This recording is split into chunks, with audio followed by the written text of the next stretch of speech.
Hello, my name is Jess Hayden, and on behalf of the Susquehanna Folk Music Society, I'd like to welcome you to tonight's edition of Bringing It Home, Beautiful Gestures.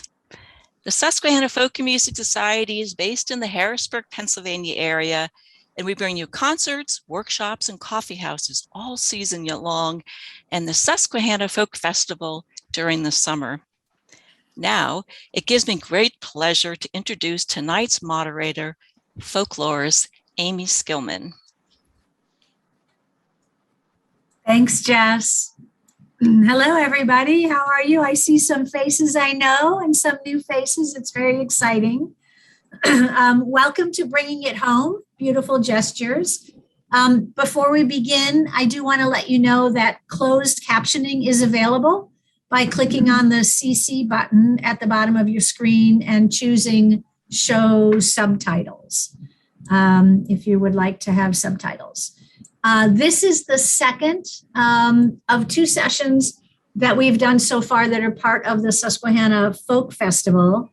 As Jess just mentioned, Susquehanna Folk Music Society is well known for bringing excellent folk and traditional music to our region from all over the world. But bringing it home is an opportunity to highlight the beauty and the depth of local traditional artists right here in our region. The first session, which was held in June, focused on the power of song and featured 3 local performers. If you didn't get to attend that and you would like to listen to the recording of it, I believe you'll be able to find that on the Folk Music Society's website. Jess, if you have that, you can put that in the chat.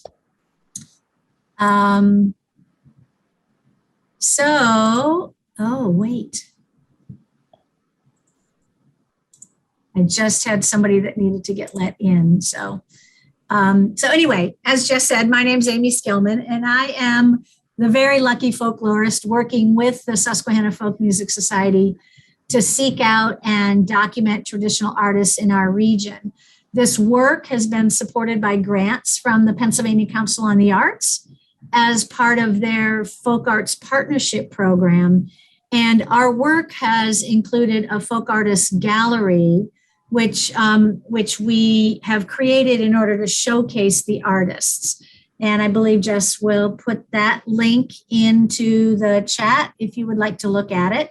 I'm excited to be your host tonight for this conversation about beautiful gestures, both gestures of the hands and gestures of the heart. We have 3 pretty amazing local artists, hidden and not so hidden gems in our midst. Julie Smith, who makes hooked rugs, is joining us, and Narda LeCadre, who is an original member of the African American Quilt Gathering in Harrisburg, and Rachita Nambiar, who teaches and performs Bharatanatyam classical Indian dance. Each of them will share their work, discuss its meaning for them as women artists, and then respond to questions. Before we begin, I want to ask you to mute your audio and video until we get to the Q&A at the end. This will allow the artists who are speaking to be primary on your screen. And also feel free to shift to speaker view as well so that you can take advantage of the spotlighting that we'll be doing. We will be posting some resources in the chat, but feel free to use it to interact with each other and make comments. But we will hold off on answering any questions until everyone has had a chance to share their artwork. So I'd like to begin by inviting each of the artists to introduce themselves and just say a little bit about how they got started doing their artwork. So Julie, do you want to start off? Hi there. On my screen. Hi there, my name is Jewel Smith, and I'm a rug hooker. And I live on 27 acres in the woods in the Mount Gretna area. I'm surrounded by woodlands and the animals that live there, and fields and family farms and farming community, as well as the influence of the Mount Gretna Chautauqua and its dedication to the arts. I started rug hooking about 10 years ago, and when I took an introductory class at the Pennsylvania Guild of Craftsmen in Lancaster. I was brought up in a family of makers, and they really encouraged me in my artistic endeavors. So I've been incredibly lucky in that way.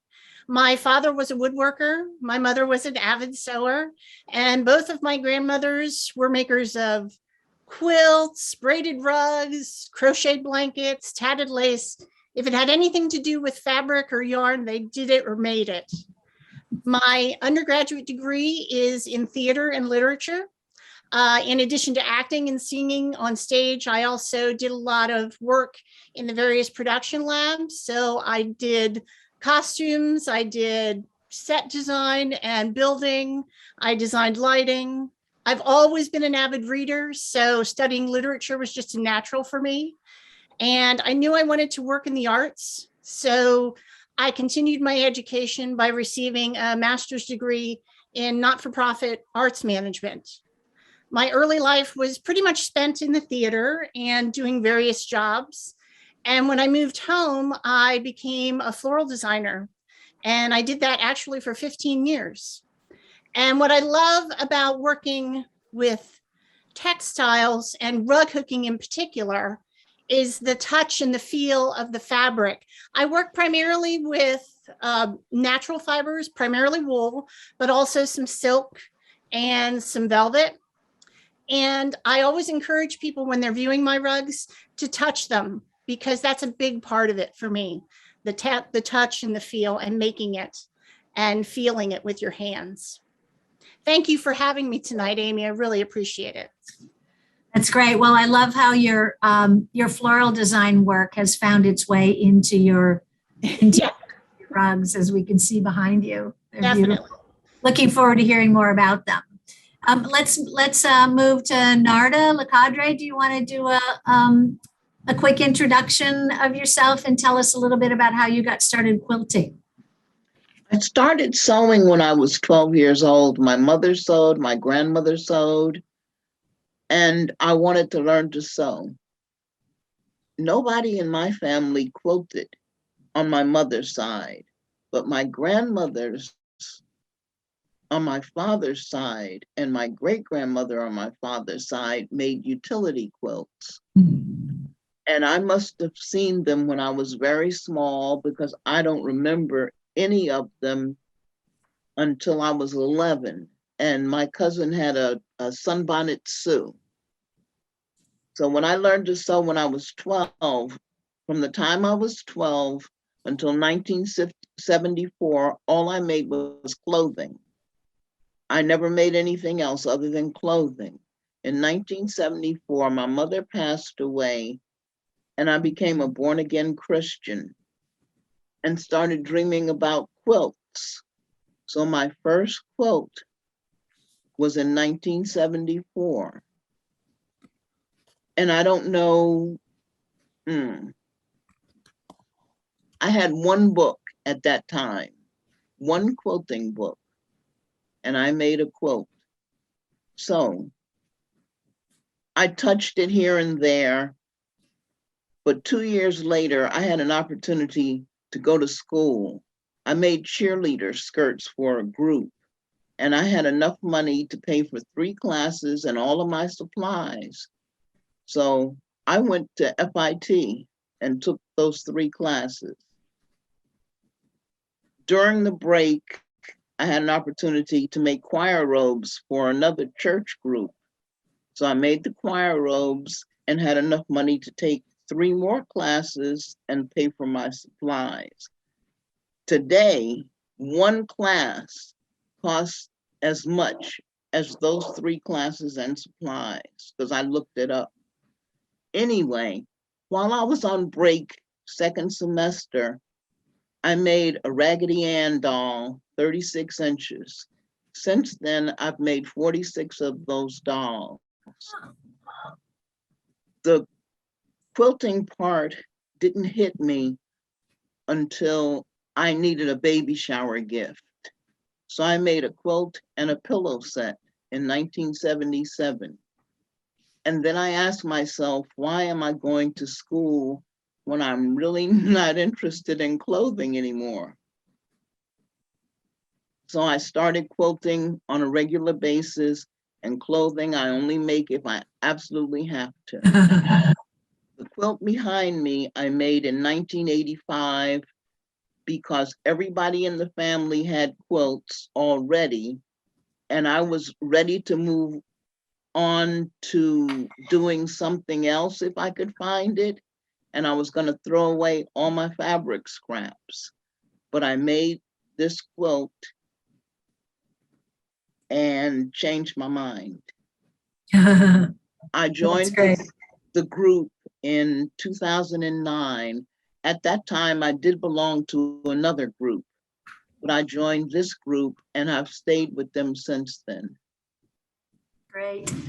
Well, I love the story about dreaming about quilts, and I, I don't know if you have a picture of that very first quilt that you made, but that idea of dreaming of quilts and then starting to make them is pretty powerful image, I think. So thank you. You're welcome. So, so let's move on to Rachita. You want to share a little bit about yourself for a few minutes?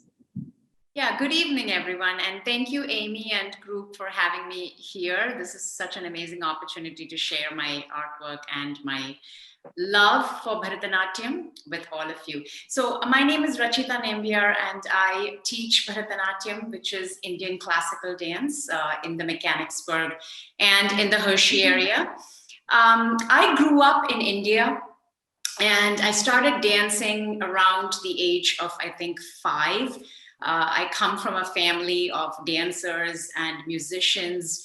And I think my mom mentioned that when I was with my aunt, when I attended her dance class, I just got up and started dancing to the music. And so they decided, oh, I should, join a formal class. And that's how I started training. I was around 5. And I initially took lessons from Dr. Sucheta Chapekar. She's a renowned Bharatanatyam artist in Pune, which is the western part of India. And then my dad changed jobs, and so we moved down south to a city called Chennai. And that's where I continued my training in Bharatanatyam with the Abhinaya, or expression exponent. And unfortunately, she passed away a few years ago. But I have been performing in India, and I came to the US in 2001. And ever since then, I've traveled and performed quite a bit all around the United States. And the dance company that I've started now has gotten into its 13th year. And we have students of all age groups who learn and perform this beautiful, almost 3,000 years old dance style that started from the temples of southern India. So that is a little bit about the story about how I, got into this dance form. And although I come from a science background, I have my bachelor's in nutrition and my master's in biochemistry. I always knew that dancing is my passion. And so I decided to make it my profession. And here I am, and I have now around over 35 years of experience performing in this field. And that is... Oh, that's great. Thank you so much, Rachita. Looking forward to hearing more about that. So now what we want to do is shift into a little bit more detail from each of these women. And Julie, let's begin with you. I know that I think you can share some of your work, but I also think that you have a PowerPoint to share with us that gives us a little of background that I think shows in many ways your kind of combined tactile and scholarly sort of approach to rug hooking, which I find really fascinating. Thanks, Amy. Yes, I do have a PowerPoint I'm going to share, but basically what I want to do is I want to share a little bit about my process and what I go through to create some of these pieces that I have pictured in the back here. So I'm going to share screen with everyone. Just take me a second. So a little bit, just a very, very brief history of rug hooking. If you're not familiar with the practice and what it is, it showed up, let's see, in the mid 1800s, so 1830s, 40s, 50s in New England and the Canadian Maritime provinces. And this is one of the books that I would call a basic tenet to read if you are interested in rug hooking at all, as I am. And this is demonstrating with the picture here on the cover, this American hooked and sewn rugs, is primitive rug hooking. So this is kind of where it all began. So let me show you too, there's another example. Some of the items in the book that are very primitive pieces. They're kind of the origins of rug hooking, the basic designs, the one dimension. So this is the history of where I'm coming from. And it was primarily a craft that was performed by women. They couldn't afford to purchase rugs and have them shipped in from Europe. So colonial women found other means to make their homes comfortable and to decorate. And they used anything they could find, clothes, flour sacks, grain sacks, any kind of type of rag. They would use it and make it into a hand-hooked rugs. There's a plethora of information if you Google primitive hand-hooked rugs, if you're interested in any type of primitive hand-hooked rugging. But what I want to talk about with me is my process and what I do. I design all of my own patterns, and my inspiration comes from where I live. Basically, I take daily nature walks, and I'm an amateur photographer. So one of the things that I do in my walks is I go around and I take pictures of things so that I can bring them home, and they sometimes come directly into my rugs. I'm very fascinated with trees, so I take lots of pictures of trees. This was a picnic I was at a couple of weeks ago, and I was seated under this beautiful old oak tree and just looking up in the tree with the sun shining through it. It was just very inspirational to me.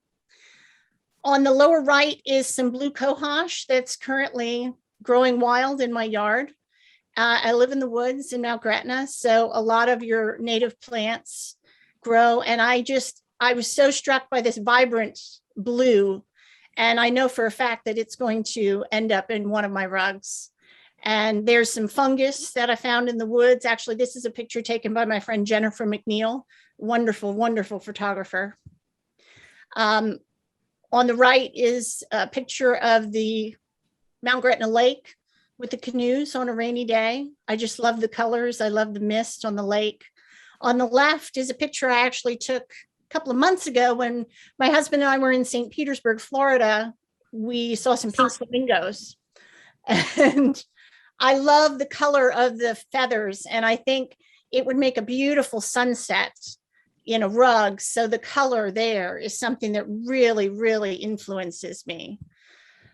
This is a photograph of model Ashley Stone, who is an incredible photographer's model and makeup artist local to Lancaster County, and taken by a friend of mine by the name of Dave Burks, who's a photographer living in Lidditz. Ashley and Dave, I've collaborated with them a couple of times on rugs. And it's always incredibly important when you're doing this that you have permission from the artist, whoever you're basing a rug design on. Luckily, I'm very good friends with both Ashley and Dave, so I get carte blanche when it comes to design for pictures. This is another photograph taken by Dave Burke of Ashley Stone. This is actually a piece that I'm working on right now that I'm calling Siren. And basically, I took a portion of this photograph and blew it up, her close-up of her face, and I'm currently working on that. I'll show you that a little bit later. I also get a lot of inspiration from artists that I love. On your left, you have Salvador Dali's Eggs on a Plate Without a Plate. I love Salvador Dali. This is actually a picture of the actual painting that I took excuse me, at the Salvador Dali Museum in St. Petersburg, Florida, when we were there earlier this year. Gustav Klimt's Golden Tears, another favorite artist of mine. I love the texture of his paintings. I love the gold. I love the facial expressions that he gets and the softness around them. This is actually a Canadian artist, a contemporary artist by the name of Erica Hawkes. I'm very inspired by her beautiful Canadian landscapes that she paints. And she is a devotee of the Group of Seven, which is a artist group from the late 20s, 30s into the early 40s. So very inspired by her artwork. Once I've found my inspiration, what I do is I create a sketch. So I don't pretend to be a great sketch artist. It's not what I do, but I do it well enough that I can get a basic sketch to make it into a pattern for a hooked rug. So these are some of the sketches. On the right is the sketch that I did of Siren that I'm currently working on. And again, I'll show you that a little bit later. There's a couple of other sketches that I've done. I was a floral designer, as I said, for 15 years, so florals appear quite frequently in my designs. On the right is a piece called Mr. Henry's Red Barn. I'll show you that. It's hanging right in back of me. I'll show you that in a little bit. And Mr. Henry's my neighbor, and he has these beautiful white dogwoods that bloom along his lane. And I was just so struck with them. I took a photograph of it and I decided to make it into a hooked mat. One of the other things that I do is I do a lot of templates. So these are actually cut out templates of leaves that I gathered on one of my nature walks. And I did several different sizes of maple, oak, and poplar leaves. And I'm currently working on using those and drawing up a fall piece. This is the enlarged sketch of Siren. One of the next step that I do when I have a sketch that I like is I enlarge the photograph to the size of the piece that I want to hook. And I'm fortunate enough to have these really big picture windows in my house. So I hang the sketch up and the light shines through. I can hang my backing on the front of this and the light will shine through enough that I can actually trace the sketch onto my blank backing. So that's one of the technical things.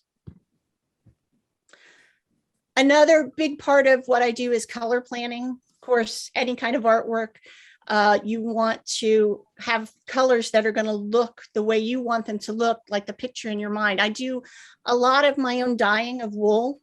So this was some dyeing that I did playing with the different shades of green. And I was doing this for some leaves for a piece that I was working on.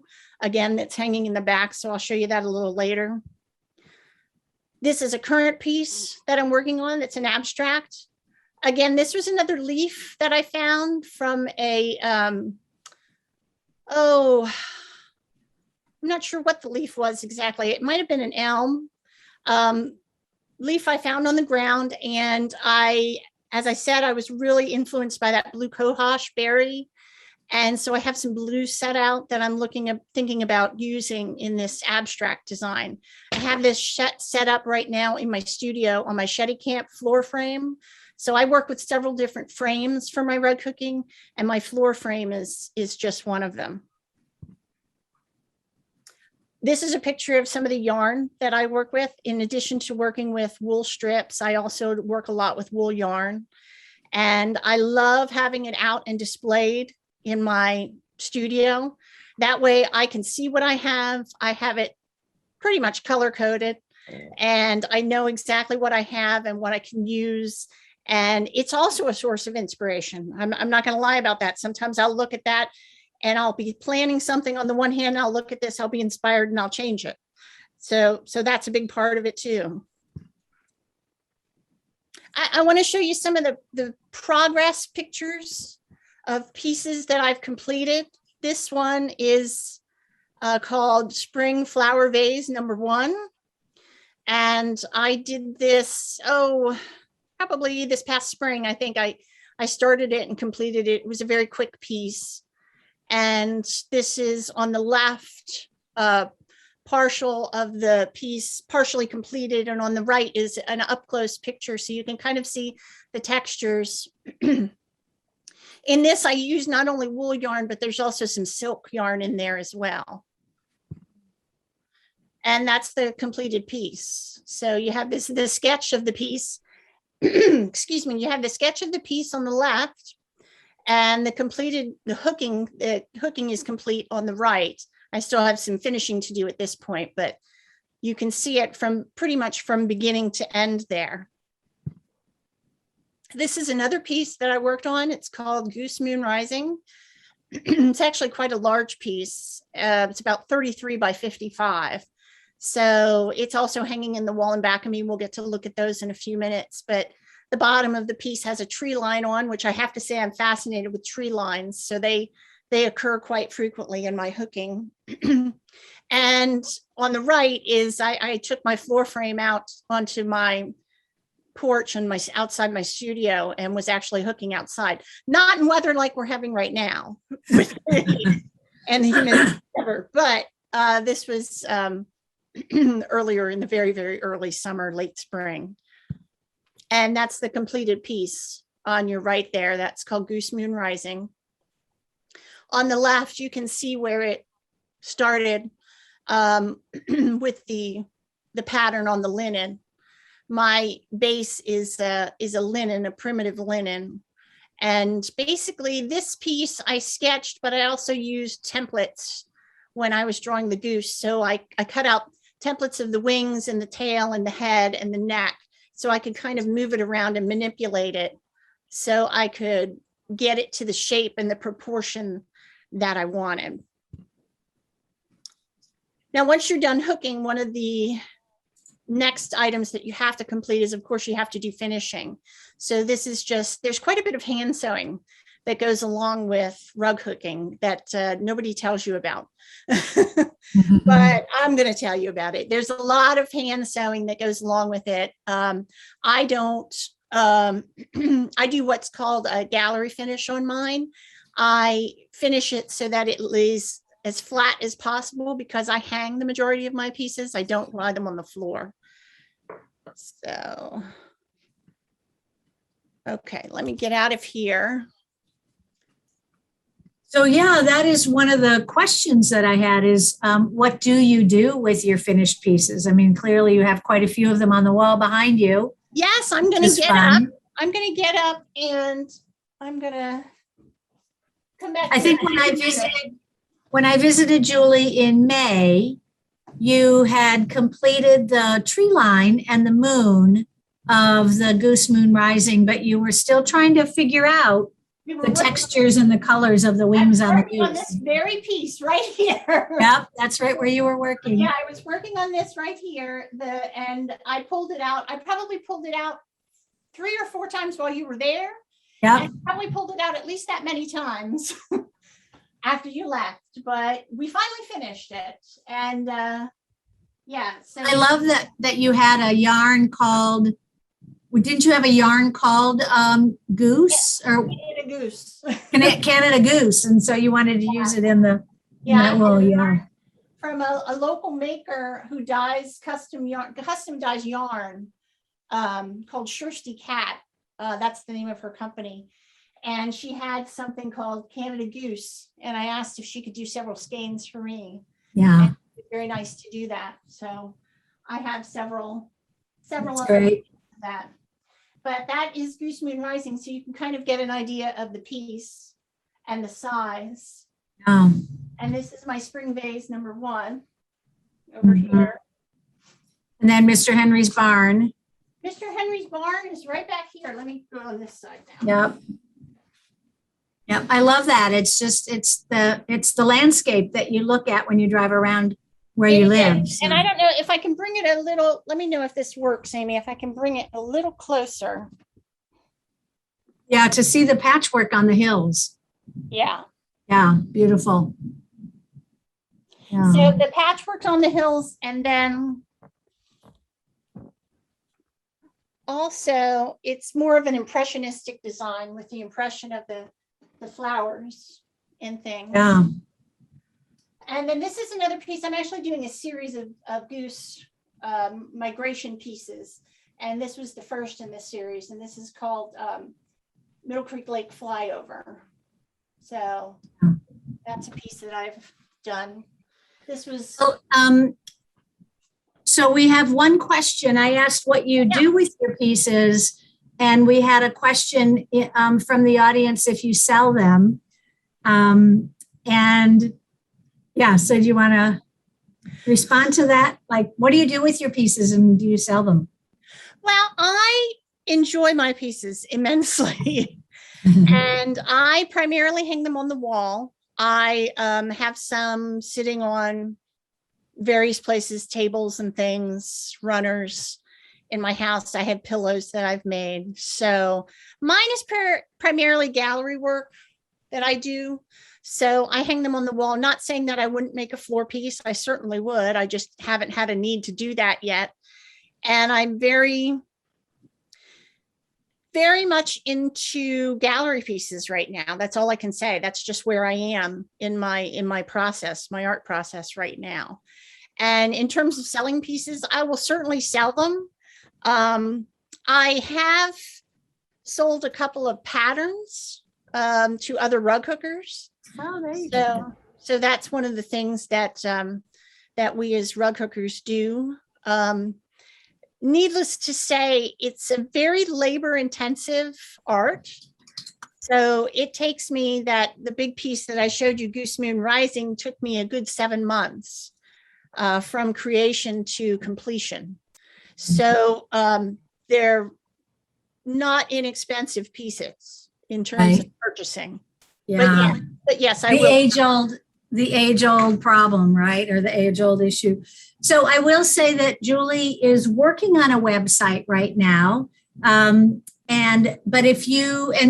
we have a profile of Julie on the Susquehanna Folk Music website, Folk Arts Gallery page, where there's also a short video showing her actually doing some of the hooking, if you want to look at that. And as soon as Julie does get that, that website up and running, we will post that there on that gallery to make the connection for you. So, Julie, thank you so much for sharing your work. It's just absolutely beautiful. Thank you. And we'll come back to you with some other questions in a little bit, but I want to move on now to Narda, Narda LeCadre.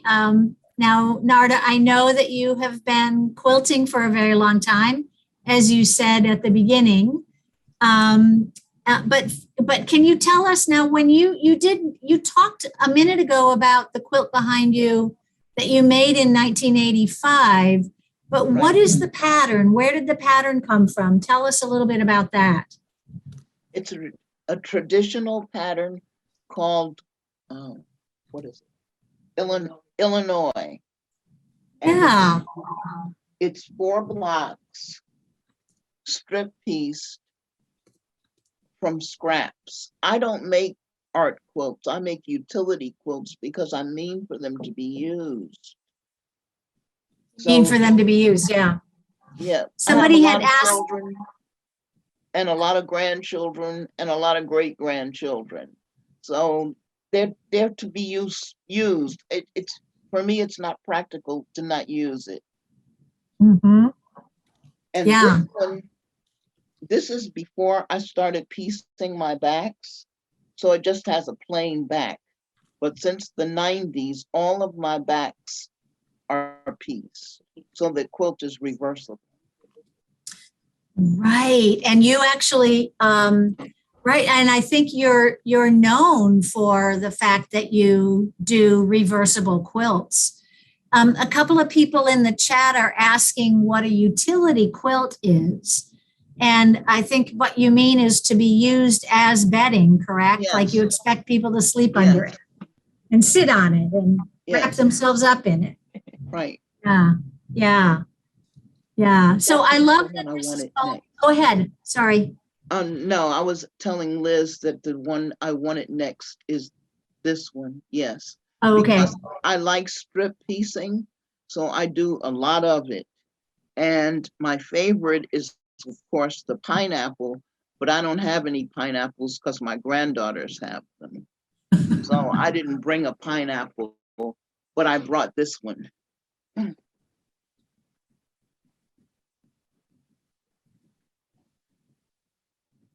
This started from playing with just cutting strips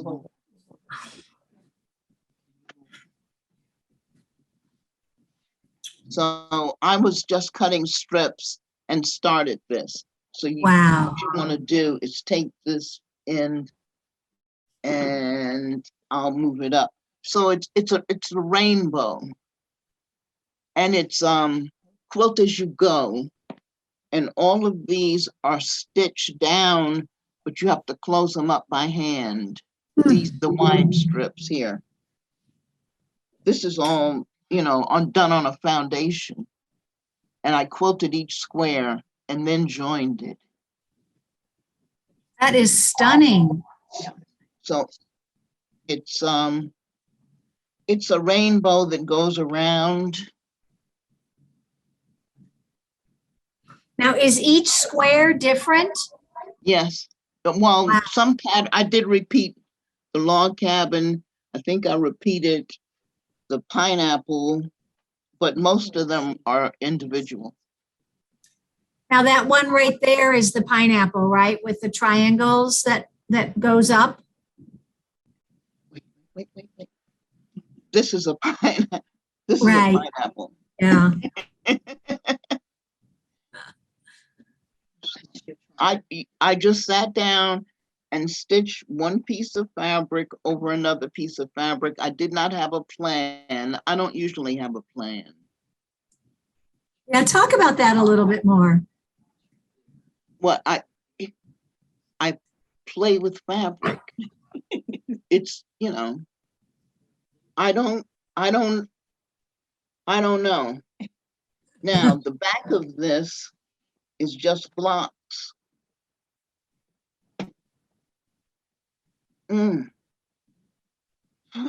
This is all scraps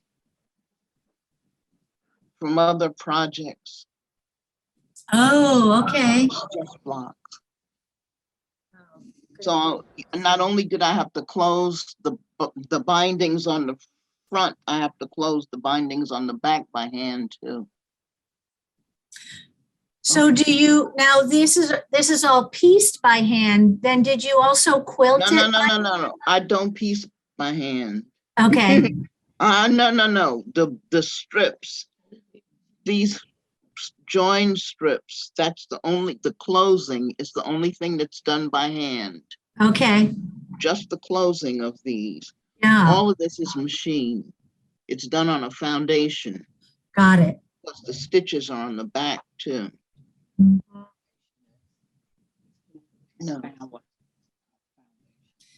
It looks that the first one looks reminds me of some very modern kind of stained glass.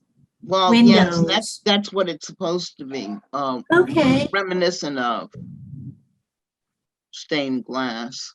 Mm, That's the leading, the strips on the leading. right. No. Bringing another one in. This was given to me as scraps because one of our members made a quilt out of this, and she gave me her scraps.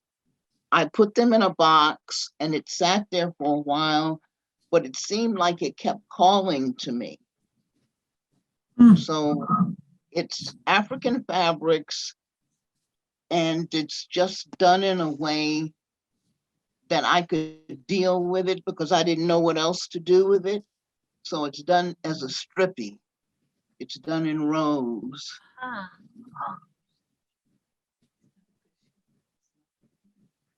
It's not a what?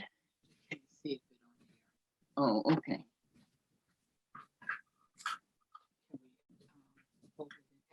Wow, that's really beautiful. So somebody just gave you a bunch of, how big is that piece that you made with scraps from somebody else? It's almost queen size. Really? Wow. And how long did that one take you to make? I don't know. I don't go by that because I work on 2 or 3 projects at a time. Sure.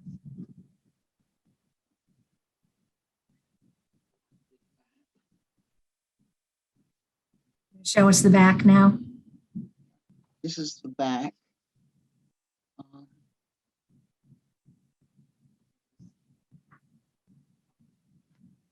Ooh.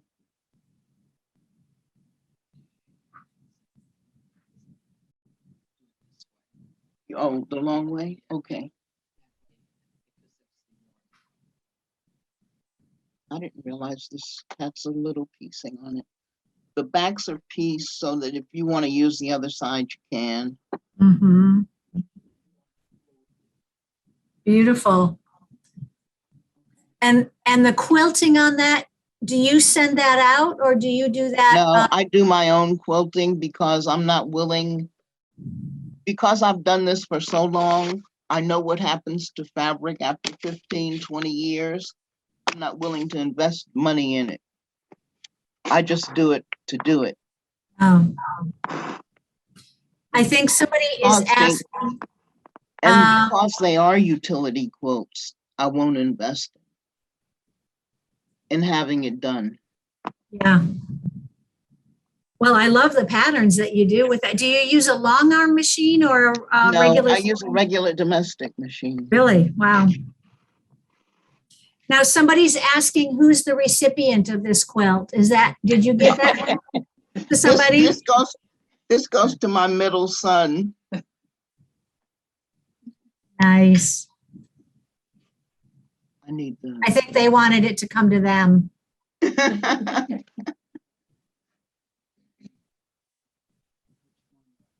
Now, one of these, I just finished both. I'll hold one, you hold one. I need the one with the eggs.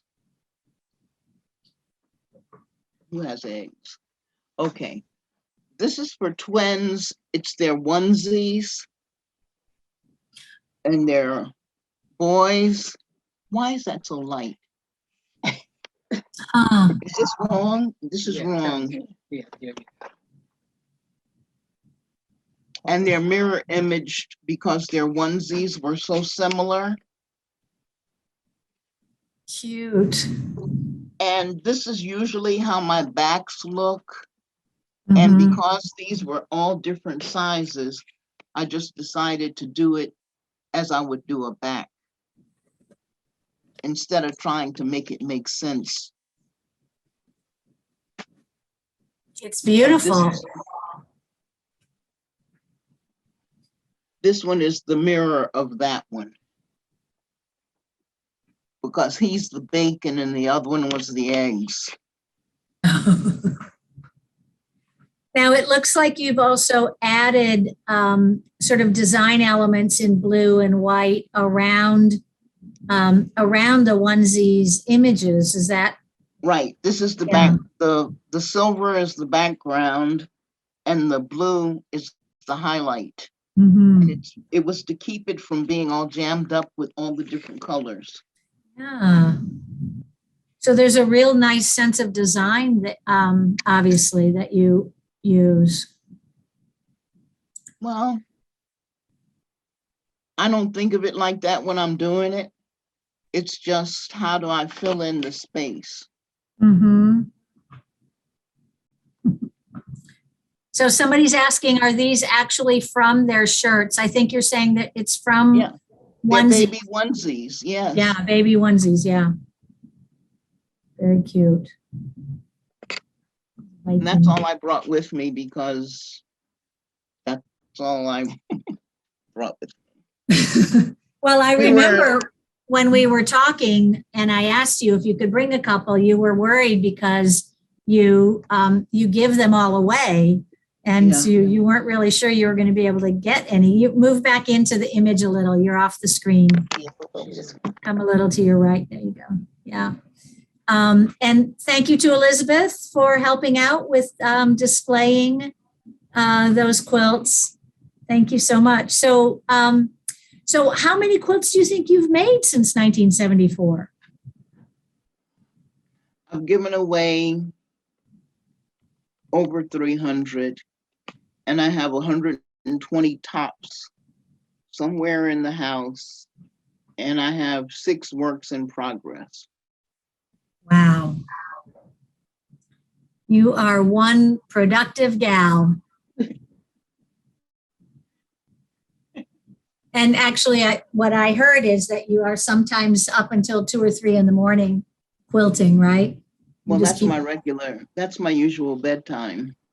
Okay. That's great. But Wow. and that's a come down from 4 and 5. Okay. Great. So, and just really quickly, tell us a little bit about the African American quilt gathering of Harrisburg. Now, it started in 2009. You're one of the original members. What are the kinds of activities that the quilt group does? I know that Elizabeth, who's with you, is one of the members, and I think Sharon is also with you there and is one of the members. Yeah. We do the Fort Hunter Day in September, and they also do, some of the ladies do the Jazz Fest the previous week to the quilt show on Fort Hunter Day. And we've done that for 4 years, is it, Liz? Yeah, and we didn't do it last year because of the virus, but the previous 4 years we did Fort Hunter, and we're probably doing it. Are we doing it this year? Yes, we'll be there this year. We do pillowcases, quilts for charity. What else? We did what's that quilt? Dauphin County. We did a quilt for Dauphin County, the quilted history of African Americans in Dauphin County. We did that, how many years ago was that? 2015, yes, we did that quilt. That's great. So these quilts are actually gestures in and of themselves as gifts. I mean, especially in your case, you've made over 300 of them that are out in circulation. I mean, that's a beautiful gestures, right? Of as a gift. Well, I don't know how many of them survive. They don't, really they don't last long. Because fabric wears out. I've seen what happens to it. It wears out, it fades, it gets really thin, the batting comes through, but I just do it to do it. It's not a statement for me. It's just what I do. Yeah. Somebody's asking how you clean them. Washing machine. They wash. It's cotton, and you just put it in the washing machine like anything else. I'm not particular utility. They're not art quilts, they're utility quilts. So, just one other thought. I had a chance to visit the quilt group. I think that was in June. And there were a dozen women there, I think, that were all working on individual projects, but everybody also going around and kind of advising each other and helping. And it seems like, so you said you don't really teach, but you kind of mentor in that situation, right? Can you talk a little bit about that? Do I mentor? Absolutely. Yes. Absolutely. Well, there are two of us who've been quilting for a very long time. I think Gloria has been quilting almost as long as I have, if not longer, because she took lessons from the Mennonite ladies. But I just learned from books. So yeah, we do mentor. Yeah. And it seems like some of you have particular skills and you're known for particular ways of quilting or that sort of thing. Am I? Okay.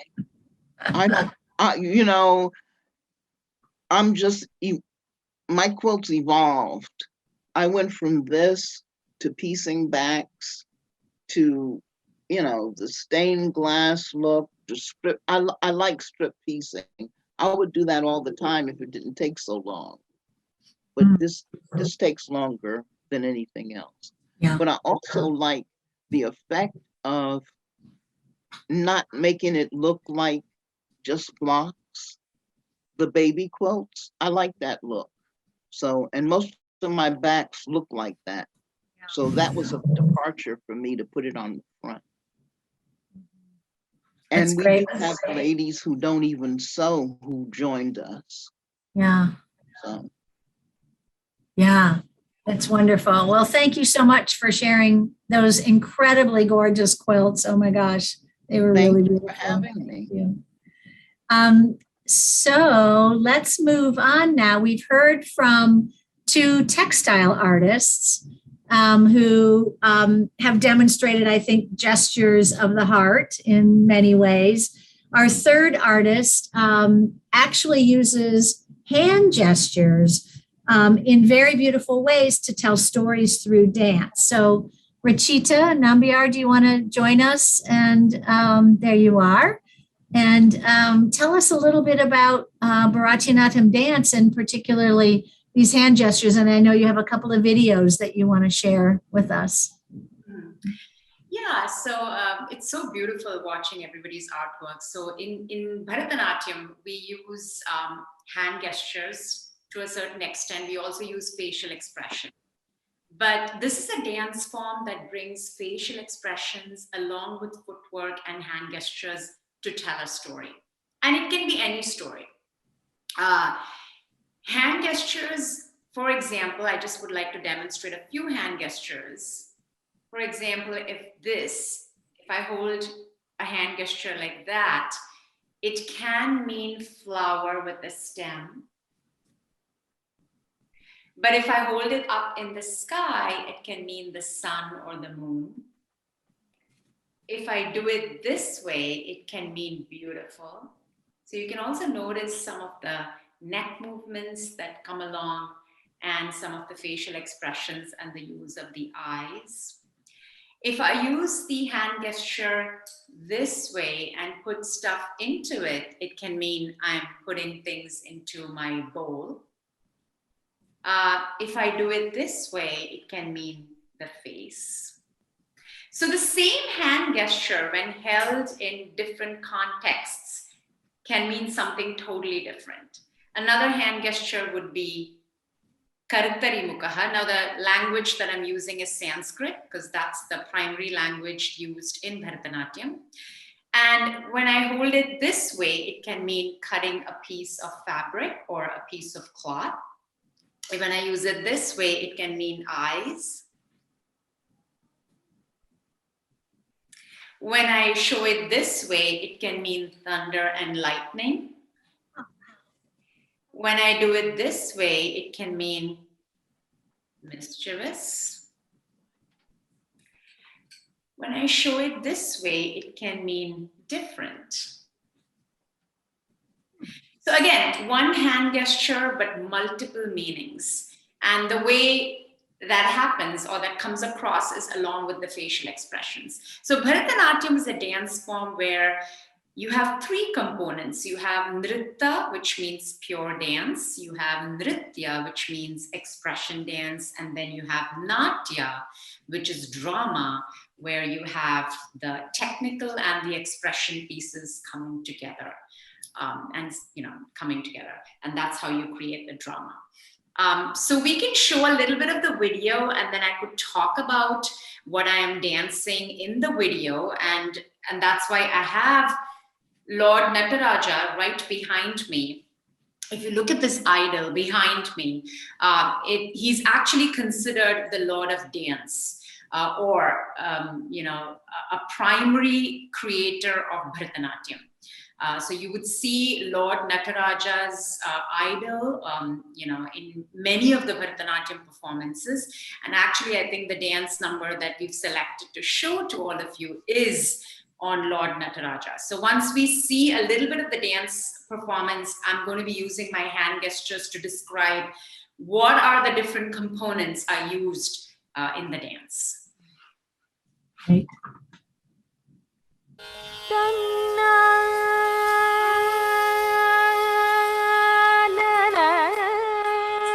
We're not seeing the video, Jess.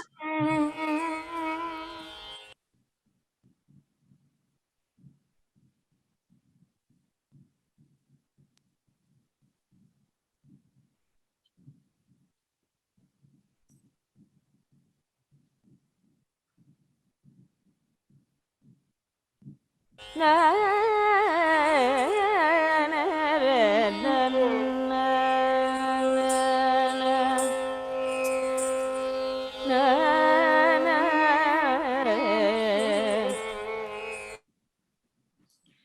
I can, as we wait for the video, I can talk about Lord Nataraja. So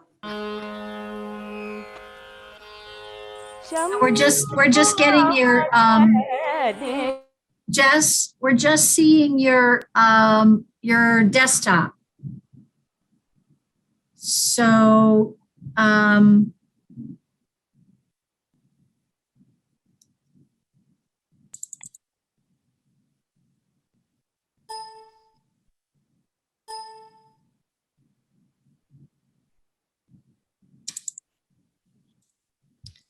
Amy, I might have to get you into service because I am clicking the video, but something else is turning up. I'm so sorry to everyone. How are you, Amy? Do you think you can do it? now let me see if I can. It's a minute in. My apologies for our technical difficulties. At a minute in is where you wanted to start it? Yes, and then for 2 minutes. Right, okay, right when she finishes talking, right, okay. All right, let me see if I can, let me go back to, okay, that I can get rid of. Let me go back to Zoom and share my screen. And let's see if I can make this work. Screen 2, that's not what I want. Okay, I need to find it first. Hold on a sec. For some reason,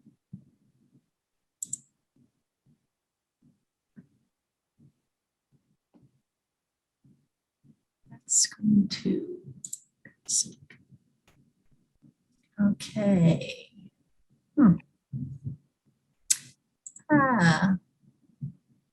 Screen 1. Okay, so let me, oh, there we go. Let's see if I can do share screen from that. Okay, here we go.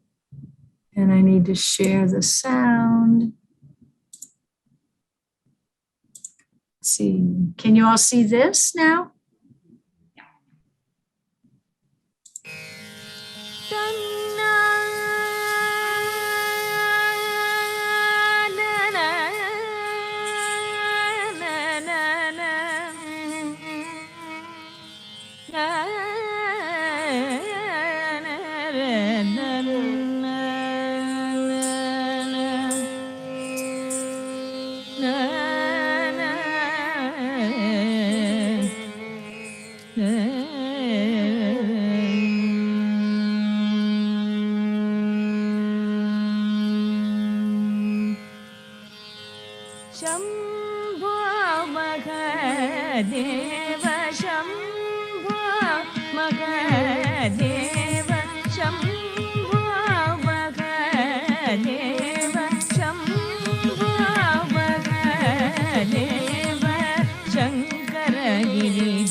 Oh, wait. Very nice. Thank you. Yes. Someone asked, are you telling a story? Yes, that was a story. So I'm just going to quickly go through the hand gestures. So the way you show Lord Nataraja, that is the god behind me, is this way. And he has a lot of different components around him. So he carries the river Ganga on his head. He has the third eye on his forehead, which when he opens, he destroys. He wears the ash on his forehead. He wears the tiger skin around his waist. He carries the trident, and he wears snake bracelets and garlands. So that is the hand gesture for a snake. It's like a cobra head. Yeah. So if you look at Lord Nataraja or Lord Shiva, you can almost see the entire cosmos because he kind of carries all of it on his body.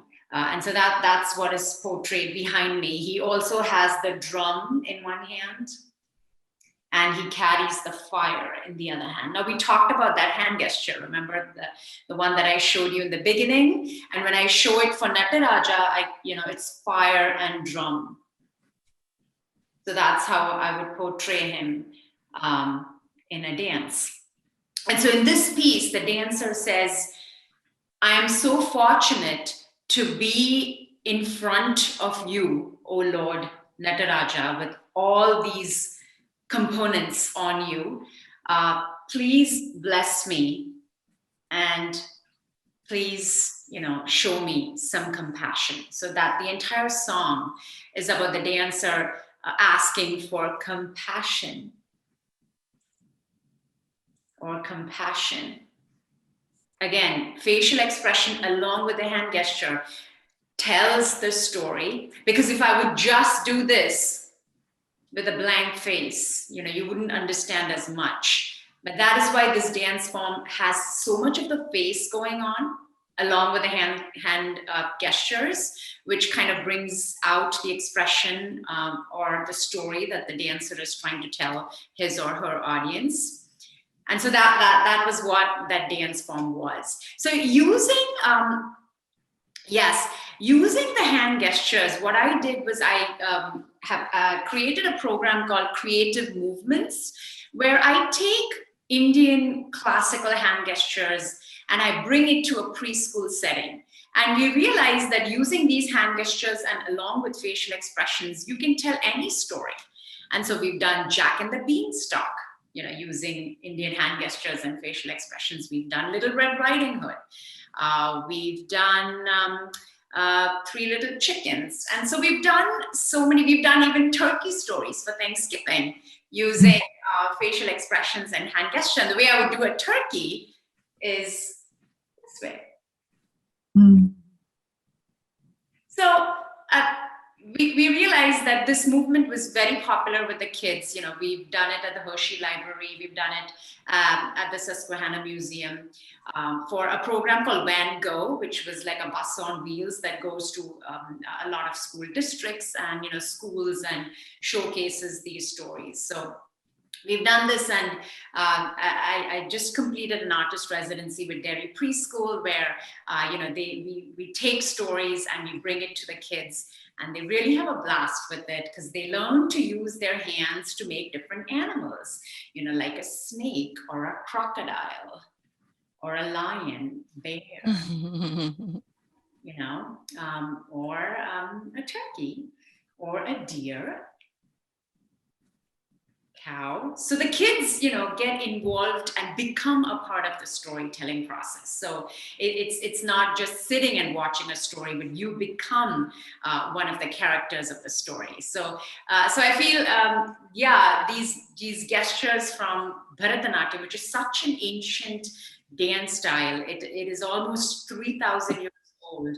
And it began in India where, a certain set of dancers called the Devadasis, initially started practicing this art form. But now looking at the transition from how it's moved down all these generations, and now I'm trying to move it forward. I feel this is a very challenging and inspiring way for me to take it forward to the next generation and to be able to connect with my global audience, still maintaining the fundamental basics of such an authentic and a beautiful dance form, but still being able to take it forward and use it in a meaningful way to tell a story. That's really beautiful. I love, and we're getting comments in the chat about trying to do those gestures and not being able to, and you're so much more graceful. And how long did it take for you to become as graceful and articulate with your body as you are? What is the training like? Yeah, it is. I think any classical dance form, takes many years to train, and the same is for Bharatanatyam. If you take ballet, or if you take jazz or point, again, you would see how much training goes into those dancers to be able to perform, and so the same. I think practice. Even today, I practice. I make time to practice for myself, and so this is my studio space, and I love being here just by myself, and trying to focus on my practice. And so again, it takes many years to perfect, and I'm nowhere close to perfection. Because I always feel that the minute you say you perfect, you die. Because Right. You're not perfect. I'm nowhere close to perfection, but it is just something that I love, that I've given my kids, both my daughters, dance, and this is something that is traditional that I learned growing up in India, and it's a very important part of our culture. Because if you look at Bharatanatyam, a lot of the stories that we tell are related to the Hindu mythology. So I feel very blessed, to have passed this down to my kids. But then again, this style is not just about Hindu mythology. It has much more. And that's exactly my point with the program that I started. You can take the same dance form and what comes with it and pass it on, without making any of those connections with Hinduism or, any kind of cultural connection. But you can take it apart. You can use the hand gestures. You can use the facial expressions and just tell a story. And so that's what I've done. And I think, that's what I feel good about using my art form to pass it down in a meaningful way to the next generation. Yeah, that's beautiful. Now that video that we just watched, were you dancing to recorded music, or did you actually have musicians there? Because I know you often dance with musicians and singers, right? Mm-hmm. Normally we dance with a live orchestra. But again, this was actually a project that happened on the steps of the Reading Library. And I did it last year during the pandemic. And so it was recorded music. It was recorded music. And so actually, Amy, I had cymbals, which I just kind of kept here. Because these are some things I use with my hands. And so this is, if you can just hear the sound. This is vocal percussion. So as part of the live orchestra that you mentioned, our dancers many times perform to live orchestra. And this is what I would use. And it's called Natuvangam. I can put it in the chat for the spelling. It's called Natuvangam. And that means vocal percussion. And it's normally used by me to assist the dancer when she performs. So that's the actual spelling of the word. So that's what I use as part of it. Well, and again, we have more on the Susquehanna Folk Music website. in the profile for Rachita. And also Narda is there as well, although that profile needs to be expanded a little bit with some of the other quilters. But all three of these women are there on the Folk Arts Gallery. Before we open it up for other questions, and let me put, I want to put Rachita, here's the link to Rachita's, did you already do this, Jess, to Rachita's website, to the dance website if you want to learn more about the dance school. And I think that Jess did put the blog in to the chat for the African American Quilt Group. So we have time for a couple of more questions, and one that I would really love to ask all three of you to reflect on is, do you remember when you first understood that you had created something beautiful?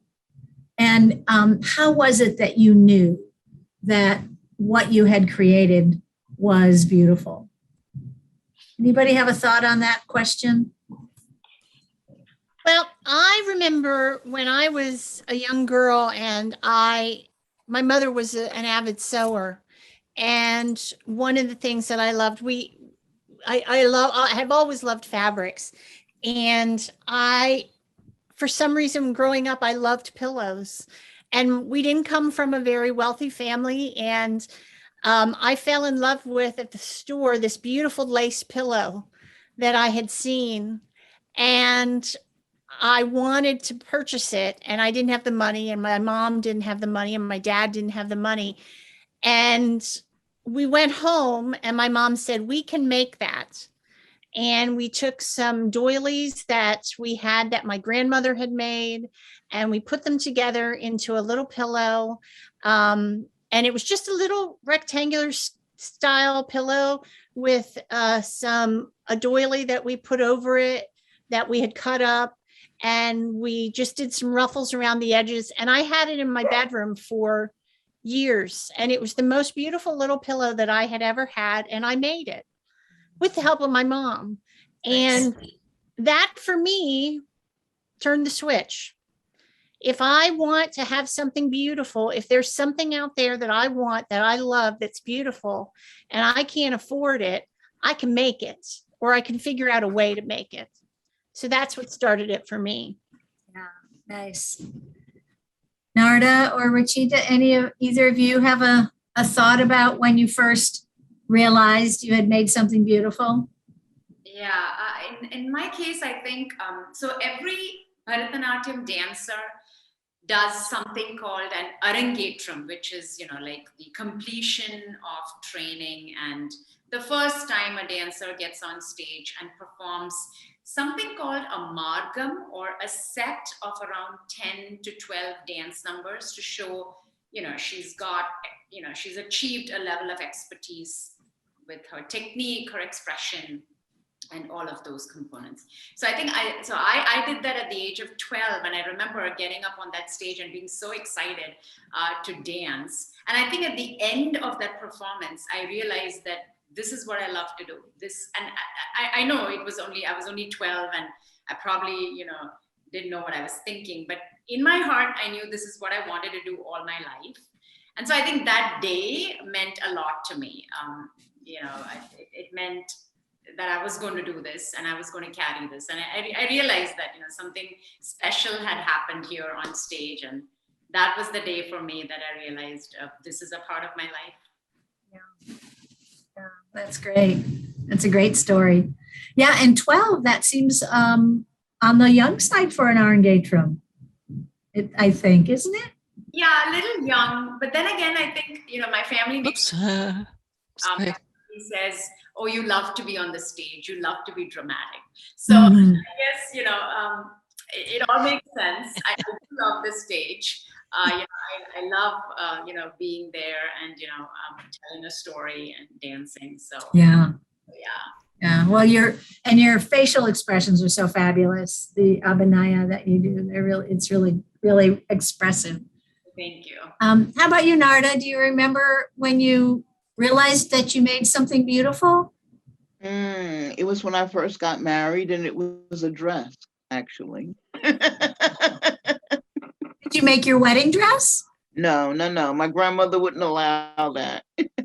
Uh, so it was a dress that you made that you realized. Yeah. Nice. What kind of a dress was it? It was, like a cocktail dress for evening. Wow. Yeah. So that's risky. I think it's risky to make clothes and then actually go out and wear them. Right. Oh, no. I was pretty good at making clothing. Okay. So I didn't have a problem with that. Oh, good. Great. So I did have one other question, and then let's open it up for some more questions from the group, the audience. But, it seems like women take on a large share of the responsibility of kind of maintaining cultural traditions and values and beliefs and art forms within any given community, including food, healing. And I'm wondering, and being kind of responsible to ensure, as some of you have talked about, the passing down of these traditions to the next generation. And yet you also, all three of you have talked about kind of evolution of your art, kind of within the parameters of cultural expectations or whatever. But as a way to kind of continue to make your art relevant. And I'm wondering, if you think about your art, do you think about this kind of responsibility as somebody maintaining the culture, maintaining the traditions of your culture? Do you think about that in any way? Maybe we can just go to all four of us spotlighted. Jess.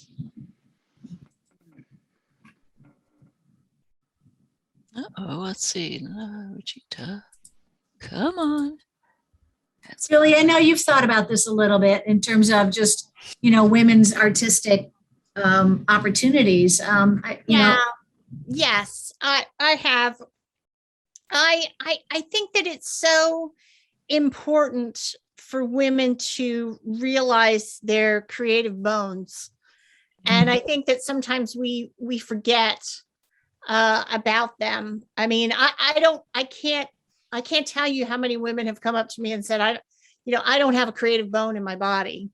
And it's just not true. I mean, if you played with Lincoln Logs when you were a kid, or Legos, if you cut out paper strips and put them into rings and made a garland for the Christmas tree, or if you played with Barbies or Matchbox cars and made up stories around your play, then you have a creative bone. I mean, they're there. It's just, it's inside of you. And I think that what happens is we lose touch. We lose touch with what is innate in us, which is our creativity. And I think that it's so important when you hear that to put away childish things and to, you have to become an upstanding member of society and work hard and have a good credit score and learn all the latest trends and be up on all the latest politics and stories.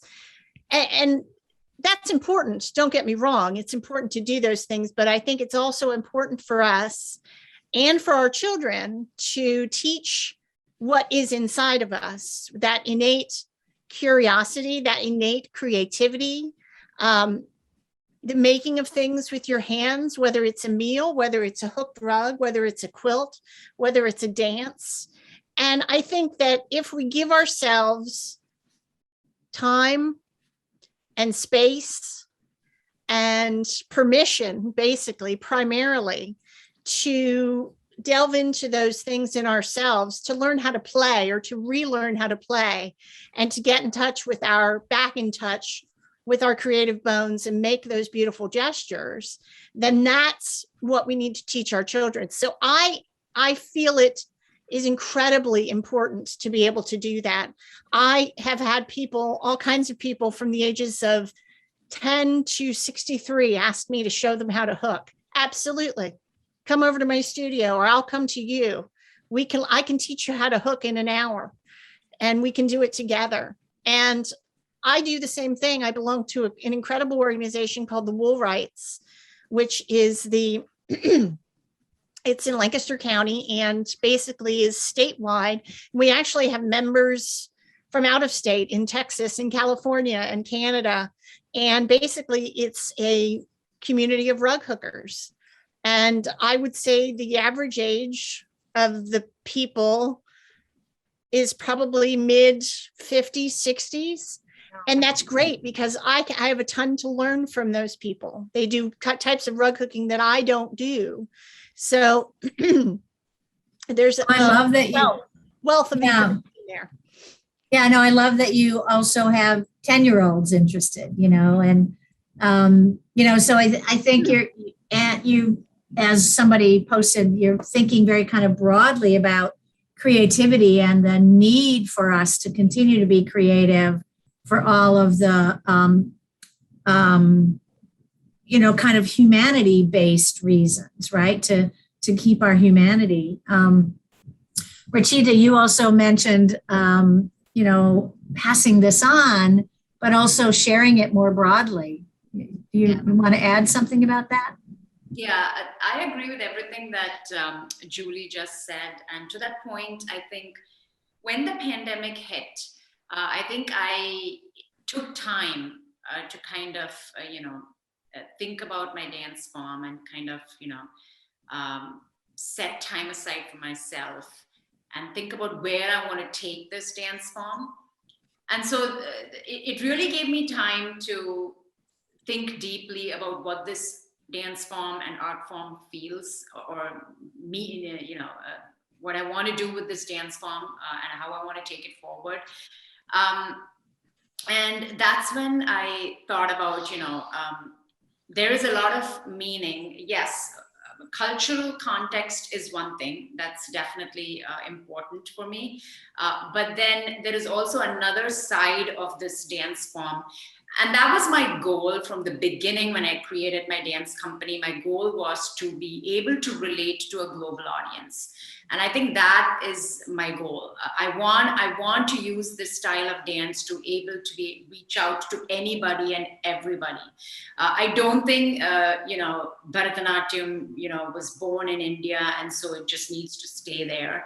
But it's actually a dance form that can get out and, can be danced globally and can tell stories globally. And to that point, we are now collaborating with Gamut Theater in Harrisburg, and we're bringing out our first theater production with Bharatanatyam on a theater stage. And so we're very excited for the spring production that's coming up.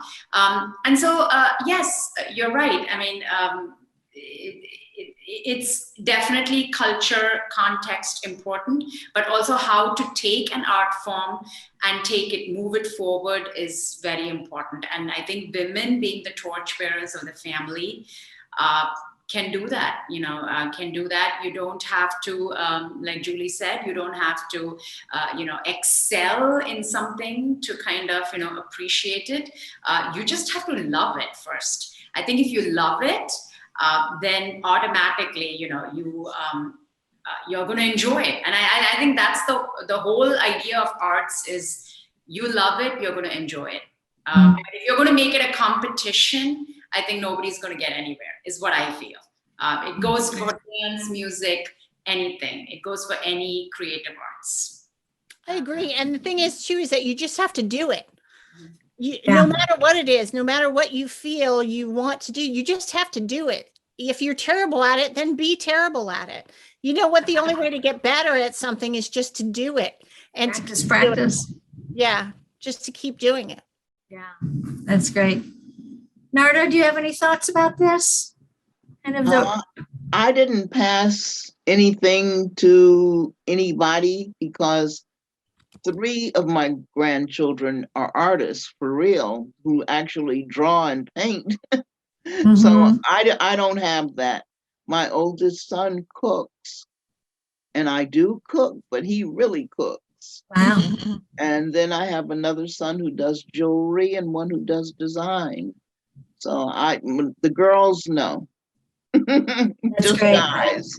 Yeah. So they clearly they got their impetus for creativity, perhaps from you, right? That's I great. don't think so.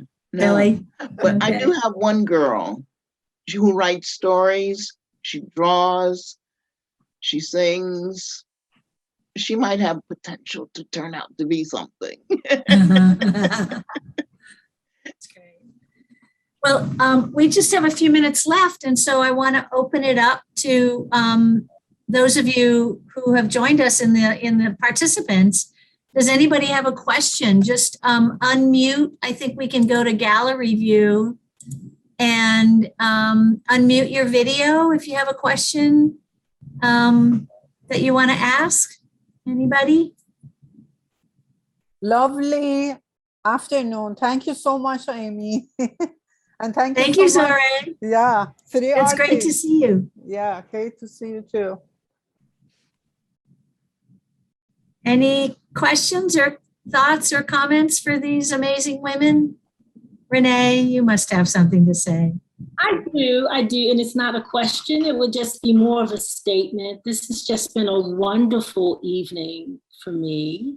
I think you've all just touched on the fact that this art is just universal. And that somehow is something that we have allowed not to be as important as it should be. So I think if anything, your example today has just reminded us, how important the arts are, how important they are to help us to find our way and to help us to find those commonalities.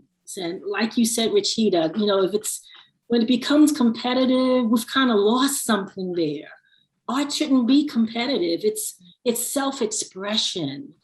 And in that sense, there's no right and no wrong, right? There's no right and no wrong. Absolutely. So I have just been really blessed and enriched by what I have seen and heard tonight. And I want to thank you so much. Good. Thank you. Yeah. That was lovely. Sandy, you unmuted your video. Did you want to add something? Nah, that's okay, thanks. Okay. Marilyn, were you going to say something? Or a question? Just wanted to thank everybody. I undid the video so I could physically show applause as opposed to the tiny little emoji in the corner. Fabulous job again, Amy, and so wonderful hearing from and learning from all of these fabulous artists. I need some of that to rub off on me, maybe. Right. Thank you all. Love this. Thank you for coming. Thank you. So, and do you artists, and so the whole session's been beautiful gesture in itself. Oh, that's nice, Laura. Thank you. Thank you for being here too. And do you have questions for each other? The three of you. Well, I have a question for Narda. Do you think of yourself as an artist? No. Okay. Is it why? No, really, your work is so stellar.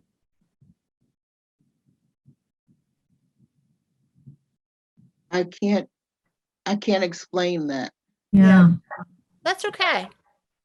I think of you, I hope you don't mind, but I'm going to think of you as an artist. Yes, absolutely. Yeah. I will accept that. Thank you, but it's just Natalie? play for me. It's just play for you. Well, maybe that's all art is play, right? Natalie, you have your hand up. Well, first of all, I'm a sign language interpreter. So what Rachita was saying, I absolutely, totally, fully, absolutely understand, because everything that I do with my hands and my face is important to language. Mhm. I can do my hands, and if I have no face, there's no message. Ah. I'm a quilter. I did not know that it was what I was making they were just quilts. They are utility quilts to be used. I never heard that term. I have been a member of the art. It's an art class that's ongoing since March at the Jewish Community Center on Lingelstown on Front Street. And I'm great with yarn. I knit, I crochet, I weave, and I'm great with fabric. I quilt, I sew. Give me a piece of blank paper and a pencil, dead in the water. Can't do a thing. So I have learned that I do create art, but my art is to be used, not just to be viewed. It's still, I do it because I love it. I do it because as an interpreter, my hands have to be busy. So no matter where I go, I have something to do. If I'm waiting for a doctor to see me, or if I go to a meeting, my hands have to be busy, or I'm picking my nose. It's not nice. So I have to, my hands have to be busy. So I have learned so much tonight. Thank you so much. I learned I do utility quilts. Thank you, Narda. I had to go look it up and it didn't tell me what that was. So now I know. And Rachita, I just so enjoyed learning that we share gestures that have meaning. Thank you. Yeah. Yeah, I can't. I don't. Yeah, exactly. This is sign for because deaf can't hear this. So this is we're clapping, right? So everybody can see that. So yeah, I sign because it's just part of who I am. So I talk to myself when I'm in a store, and I notice salespeople run because they don't want to deal with the deaf if they don't have to. But I speak, so then they come back. But I love the language, and I fell in love with that language at 12, when I was 12. So thank you so much for Thank you. gathering these people. It's wonderful. It was wonderful. Loved it. Well, and I think the whole question of are you an artist is so pertinent here, because it's really how you define art. If you define art as only something that is approved to hang in a gallery in New York City, then there aren't very many artists in the world, right? But if you define art as something that is an expression of your values, your beliefs, your own creativity, the things that are meaningful to you, then we're all artists in some way or form or another. So I appreciate that. And Narda, you have an amazing eye to the way that you pull things together. So, and I loved your point, Natalie, that we all find our medium, right? Maybe it's cooking. Maybe it's singing. Maybe it's telling stories. Who knows? Well, I have to tell you, I was the biggest pain in the ass to that poor teacher. She was wonderful, absolutely, and so patient. And I complained almost the whole way through because she said, draw something. And I said, and then when she told me that I could use fabric, it opened up the whole world. It's like, That's I can do that. Yeah. I can use fabric and yarn. Really? I don't have to use the pencil and crayon because I can't do this. But I can use yarn and fabric, and yeah. Wow. Yeah, it's so funny too, because I talk to a lot of rug hookers that they only hook other people's patterns, and I always encourage them to draw their own patterns, and I always hear, yes, but I can't draw. Yes, but can you go out and pull a leaf off a tree and trace it? Can you trace your hand?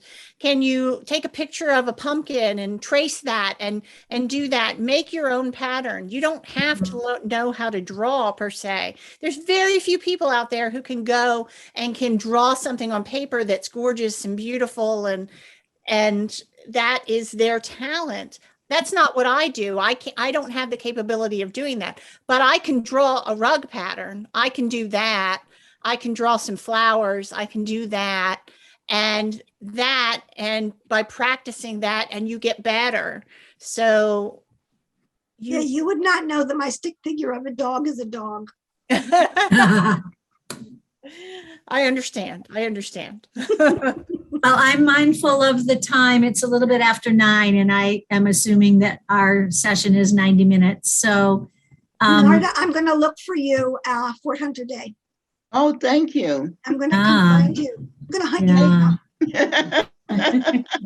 So thank you so much, Julie and Narda and Rachita. This has been just a really fabulous conversation. Thank you to Jess. Thank you for having and the Susquehanna Folk Music Society. Thank you to the Pennsylvania Council on the Arts for making all of this possible. And thank you all for coming and hanging out and joining us and contributing your lovely conversations and comments and questions and everything. It's been really great. So Yes, thank you. Thank you all. Thank you so much. Thanks. All right. Bye.